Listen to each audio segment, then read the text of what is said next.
5ই জানুয়ারি নির্বাচন, তার আগে বারবার ফিরে আসছে ছবিটা, বাড়ছে আশঙ্কা অনিশ্চয়তা। নির্বাচনকে ঘিরে বাংলাদেশের অগ্নিগর্ভ পরিস্থিতি প্রশ্ন তুলে দিয়েছে সে দেশের ক্রিকেট টুর্নামেন্ট নিয়েও। 7 থেকে 14 ফেব্রুয়ারি এশিয়া কাপ অনুষ্ঠিত হওয়ার কথা বাংলাদেশে, টি-20 বিশ্বকাপের আসর বসার কথা মার্চে, কিন্তু দেশের রাজনৈতিক পরিস্থিতির প্রেক্ষিতে দুটি টুর্নামেন্টের আয়োজন নিয়েই তৈরি হয়েছে অনিশ্চয়তা।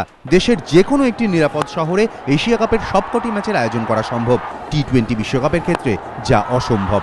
এই জটিলতার মধ্যে বাংলাদেশে টুর্নামেন্ট আয়োজনের সম্ভাবনা যত ক্ষীণ হচ্ছে, ততই উজ্জ্বল কলকাতায় ম্যাচ আসার সম্ভাবনা। বাংলাদেশ সবকটি ম্যাচ আয়োজন করতে না পারলে টি-20 বিশ্বকাপের ম্যাচ ইডেনে করতে পুরোপুরি প্রস্তুত সিএবি। এমনকি টি-20 বিশ্বকাপের দায়িত্ব পুরোপুরি ভারতের হাতে এলেও ম্যাচ পাওয়ার দৌড়ে অনেকটাই এগিয়ে থাকবে ক্রিকেটের নন্দনকানন। সেক্ষেত্রেও বেশ কয়েকটি ম্যাচ আসতে পারে কলকাতায়।